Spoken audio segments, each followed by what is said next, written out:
എല്ലാവർക്കും വന്ദനം. കഴിഞ്ഞ ദിവസം എനിക്കൊരു ഷോർട്ട് വീഡിയോ ലഭിച്ചു.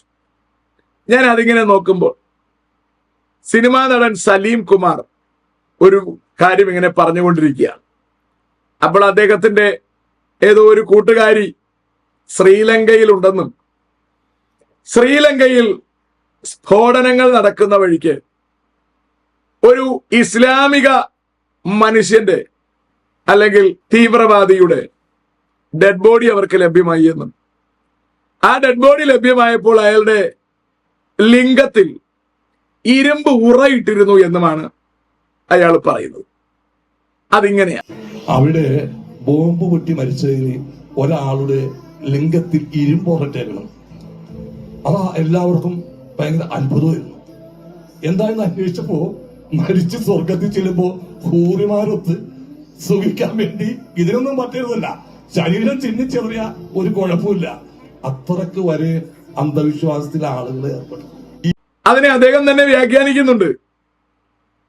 ആ ഇരുമ്പുറ ആ ഇസ്ലാമിക തീവ്രവാദി അയാളുടെ ലിംഗത്തിൽ ഇട്ടിരിക്കുന്നതിന്റെ കാരണം ഏതെങ്കിലും തീവ്രവാദത്തിൽപ്പെട്ട് സ്ഫോടനത്തിൽപ്പെട്ട് മരിച്ചുപോയാൽ ഇസ്ലാം അവർക്ക് സ്വർഗത്തിൽ വാക്ക് പറഞ്ഞിരിക്കുന്നത് ഹൂറിമാരെയാണ്.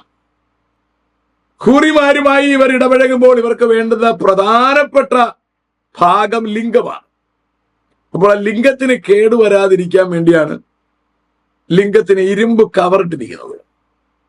നിങ്ങൾ ആലോചിച്ച് നോക്കൂ, ഈ തരം ബുദ്ധിയുള്ള മനുഷ്യന്റെ അടുത്താണ് നമ്മൾ വേദം ഓതുന്നത്. ഇതാണ് പഴയ അപ്പച്ചന്മാര് പറയുന്നത്, വെട്ടാൻ പോകുന്ന മാടിനോട് വേദം ഓതിയിട്ട് കാര്യമില്ല, പൊട്ടന്റെ മുമ്പിൽ ശങ്കൂതിയിട്ട് കാര്യമില്ല. അതാണ് ഇവന്മാരുടെ ഗതി. അപ്പൊ ഇവർ ചിന്തിക്കുന്നത് എവിടം കൊണ്ടാണ് നമുക്ക് മനസ്സിലാകുന്നുണ്ടോ? അവിടം കൊണ്ട് മാത്രമേ ചിന്തിക്കാൻ അവർക്ക് കഴിയൂ. അത്തരത്തിൽ ചിന്തിക്കുന്ന ഈ വർഗത്തോട് തെക്കെന്ന് പറഞ്ഞാലും അവർക്കറിയില്ല, വടക്കെന്ന് പറഞ്ഞാലും അറിയില്ല, ഇടങ്കൈ വലങ്കൈ അവർക്ക് തിരിച്ചറിയില്ല. അവരിങ്ങനെ പ്രതീക്ഷയോടെ കാത്തിരിക്കുന്നത് ഖൂറിമാരെ കിട്ടാൻ വേണ്ടിയിട്ടാണ്.